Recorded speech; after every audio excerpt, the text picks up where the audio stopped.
Plug and play. That's what they say. Will this review be yay or nay? Find out today.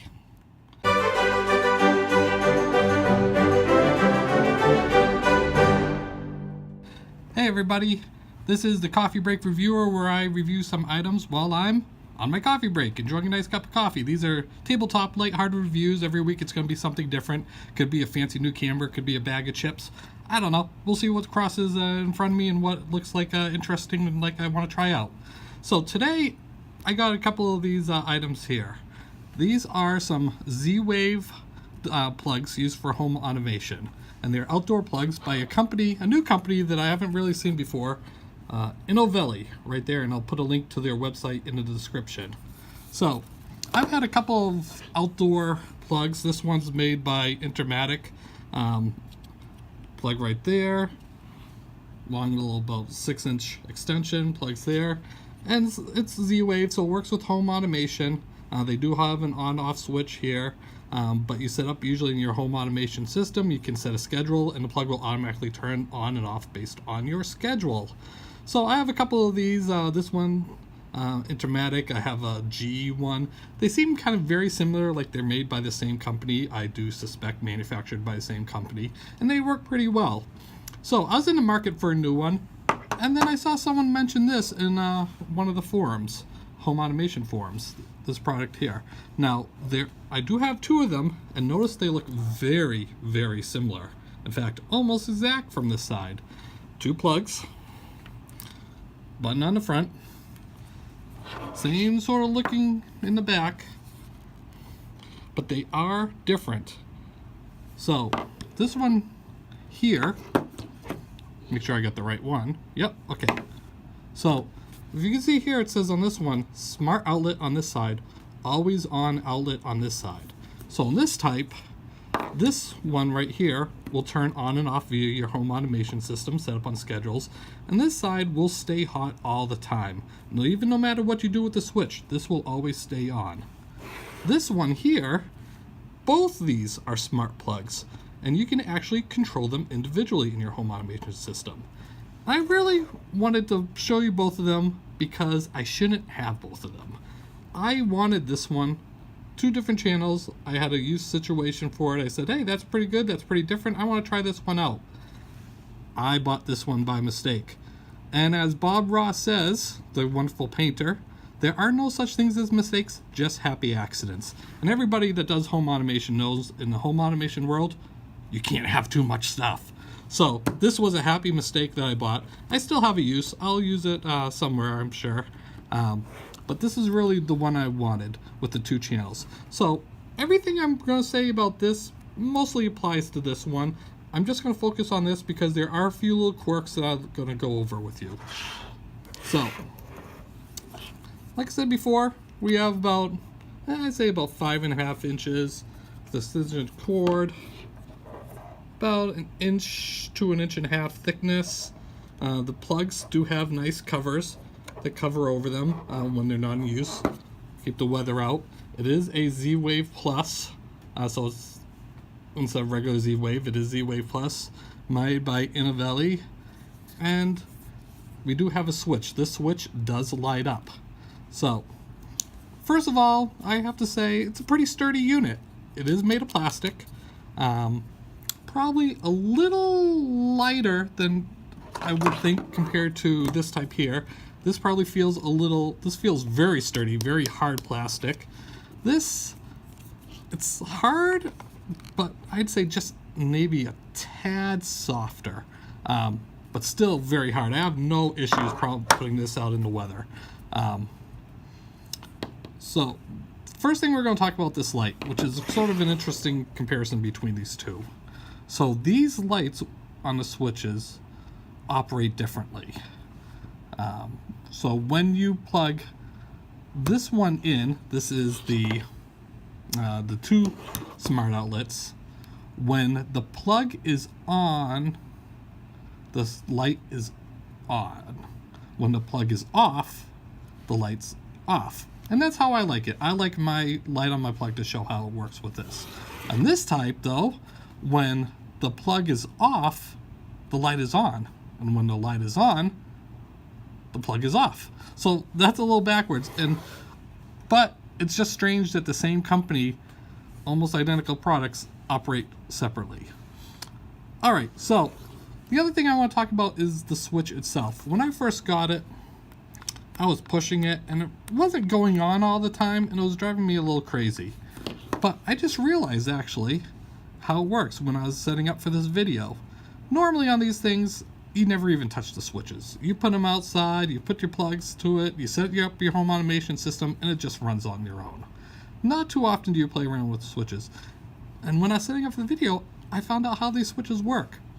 Where this one here, it's a very responsive. You push it, it clicks, it turns on. Click off, click on. These types are a little different. Instead of pushing hard on it like you normally would just sort of instinctively do, you just lightly touch it. And there's a split second hesitation. And I'm going to actually take a separate video where I can plug it in and show it to you. But you press it, it takes a half second, then it turns on.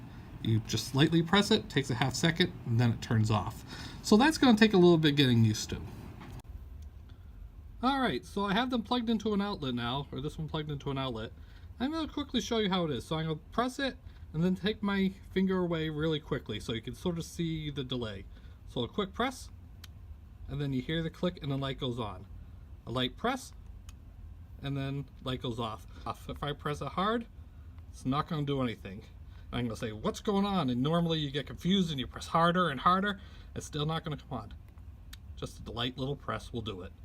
All right, so let's talk about the first thing you do when you get it for home automation is you're going to include it into your system.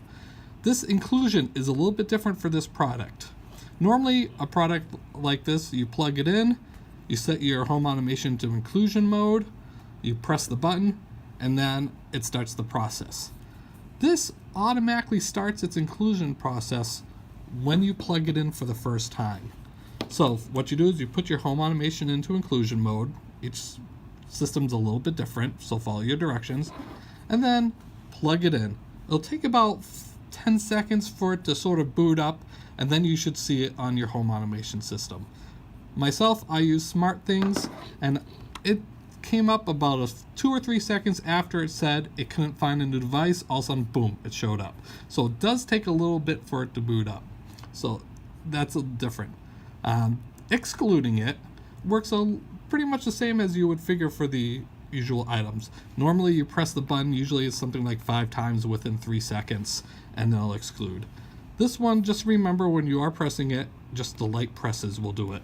I was having a problem the first time, and I couldn't figure out why. I was pressing it, trying to get it to exclude, and I was pressing it, and it wasn't doing it. Just very lightly.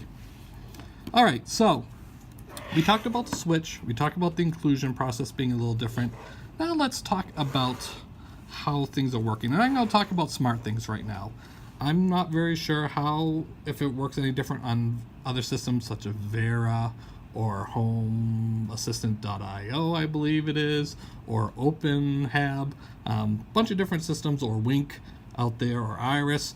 But I'm going to talk about SmartThings. So how it works on SmartThings is the item will show up, and you can control the item via on or off, and that'll turn both of them on or off. Or you can individually control each channel. So that's great if you just use the normal device handler that you get loaded with SmartThings, the one that's published. Now, if you want to go some advanced routes, you're going to see things that's working a little bit different. So going advanced, and if you know SmartThings, you're probably going to hear a term called web core or core. It's a way that you can go more advanced detail, more advanced programming, more advanced automation. And I was trying to do it, and I couldn't get the channels to show up. And I did some searching around, and I found out why.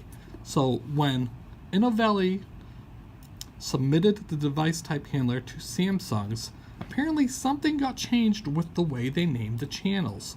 So I named my outlet here dual outlet when it first came up, and I put it into the system. Now you would think you would get dual outlet channel 1 and dual outlet channel 2. Nope, didn't work that way. What happens is, even though this was named dual outlet, each channel still carried the name, something like Inovelli Dual Channels Smart Plug 1, Channel 1, and Inovelli Dual Channel Smart Plug Channel 2.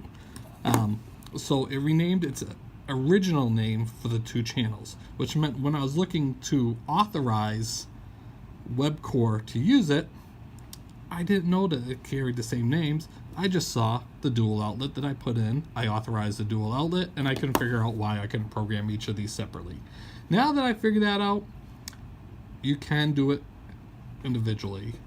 And you can also rename them, but not in the SmartThings app right now. You actually have to go into the IDE. I'm not going to cover it here, but if you know SmartThings, if you're more advanced user of SmartThings, you know what the IDE is. And then you can go in, find each individual item, and then rename them.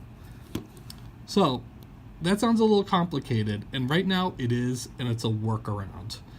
Inovelli is working with SmartThings to hopefully have a release, republish the device type handler. They'll make this show up as one unit, and then also child units for each of the channels. And they should follow the same naming structure. I'll do a plug right now for the community over SmartThings, community.smartthings.com. I'll put that link in the description. If you have any questions, they're great. There's a couple of threads about the Inovelli plugs, and one of the representatives from Inovelli is on it. He's answering questions and helping people out. So, the other thing, one other thing while I flipped it over, I realized I didn't tell you about, is there is a mounting hole right here. And it does come with a screw. Now, this hole is kind of weird to get into because it's right where the plug is. Honestly, I haven't tried it. I probably won't be melting it, but you'd have to sort of angle the screw in there. Or actually, put the screw in.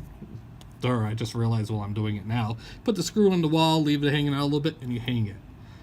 But you can't really tighten it then, and there's no other mounting anywhere. So basically, you would just hang it on the wall, and it kind of blow free. So I'm not sure how useful that mounting hole is there. So, pretty solid device. There are a few little bumps on the road getting it going right now, at least with SmartThings. Like I said, I'm not sure about the other home automation systems. But it is a solid device. I've used them now for a number of weeks. They work great. I have it set up so channel 1 will turn on sometimes, channel 2 will turn on other times. It works out great. Some use situations that I'm going to have once the weather here, it's currently after New Year's, and it's snow on the ground, so once my Christmas stuff is snow's melted, I can redo my Christmas lights. I'm actually going to set this up for next year. What I'm going to do is, while it's nice and warm, put out my Christmas lights in the fall. I'll have my normal outside lights that I have on, some spotlights for my landscaping on one side, Christmas lights on the other. I'm going to have it set up so maybe in the fall, in October, I can, while it's all warm, set everything up, still run my landscaping lights, and then wait, and then when it's appropriate time, turn on my Christmas decorations. And then even though everything's covered with snow, I can turn off this side channel, turn off the Christmas decorations, and then I can still run my landscaping on this side. So I think it's a really neat product. I'm interested to see if anybody else comes out with any products, and if someone do, I don't know, maybe I'll pick one up. So thank you for joining me. I realize I haven't even had a sip of coffee this entire review. Probably why my throat's getting a little parched. So I'm going to finish up my coffee, and I'll see you next time on Coffee Break Reviews. Thanks for joining me.